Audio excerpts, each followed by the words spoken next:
আসসালামু আলাইকুম। দেশ বিদেশ টিভি থেকে হুসেন বলছি। আমার চ্যানেলে সবাইকে স্বাগত। গতকাল বৃহস্পতিবার একটি সংবাদ সোশ্যাল মিডিয়ায় ভাইরাল হয়ে যায়। সেই সংবাদ হচ্ছে প্রাক্তন স্বরাষ্ট্র প্রতিমন্ত্রী সুহেল তাজ 7টা বিয়ে করেছেন এবং এটা নিয়ে সোশ্যাল মিডিয়া উত্তপ্ত। এখন এইসব নিউজে বা ভিডিওর একটা উত্তর দিয়েছেন সুহেল তাজ নিজে। তিনি তার ভেরিফাইড যে ফেসবুক তার পেজ আছে, সেই পেজে উত্তর দিয়ে কি লিখেছেন সেটা একটু দেখা যাক। তার আগে বলি যে 2 দিন আগে সোহেল তাজ আরেকটা বিয়ে করেছেন এবং বিয়ে করেছেন করে হচ্ছে তার যে ফিটনেস ক্লাব আছে সেই ফিটনেস ক্লাবেরই একজন ট্রেইনার এবং তাকে বিয়ে করেছেন এবং সোশ্যাল মিডিয়ায় যেটা বলা হচ্ছে যে এইটা তার 7ম বিয়ে এবং সেখানে এর আগের 6 বিয়ে কোথায় কোথায় করেছেন, কয়দিন সেটা লাস্টিং করেছিল, এগুলোর বর্ণনা উঠে আসছে। এখন সুহেল তাজ তার প্রতিক্রিয়ায় যেটা বলেছেন সেটা হচ্ছে, এটা আমার ব্যক্তিগত বিষয়, আমি এসব ব্যাপারে কিছু বলবো না।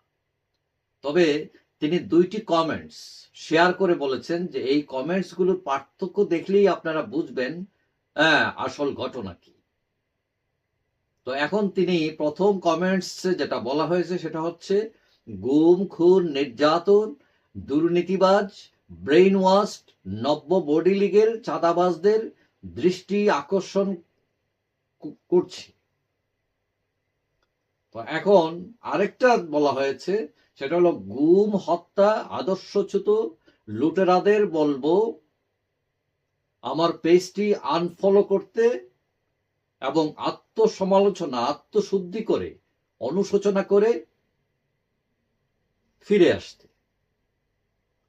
তার মানে এই বিষয়ে তিনি যেটা বলতে চাচ্ছেন যে তার নামে এগুলো যারা লিখছেন তারা হচ্ছেন আওয়ামী লীগের, এবং তিনি যেহেতু আওয়ামী লীগের অনেক সমালোচনা করেন, শেখ হাসিনার সমালোচনা করেন, এবং সেই কারণে হয়তো অনেকে জেলাস হয়ে বা অথবা উদ্দেশ্য প্রণোদিতভাবে এইসব লিখছেন বা ছড়াচ্ছেন। কিন্তু তিনি যে 7 বিয়ে করেছেন এইটার বিরুদ্ধে তিনি কোনো কথা বলেননি যে আমি করি নাই বা এইসব তথ্য ভুল, এইসব নিয়ে তিনি কোনো বক্তব্য দেননি। যাই হোক, কথা হচ্ছে যে একজনে কয়টা বিয়ে করবে এগুলো তার ব্যক্তিগত বিষয়, এটা তার রুচি, এবং তার সংসার কেন ভেঙে গেল, কেন তিনি আবার বিয়ে করলেন।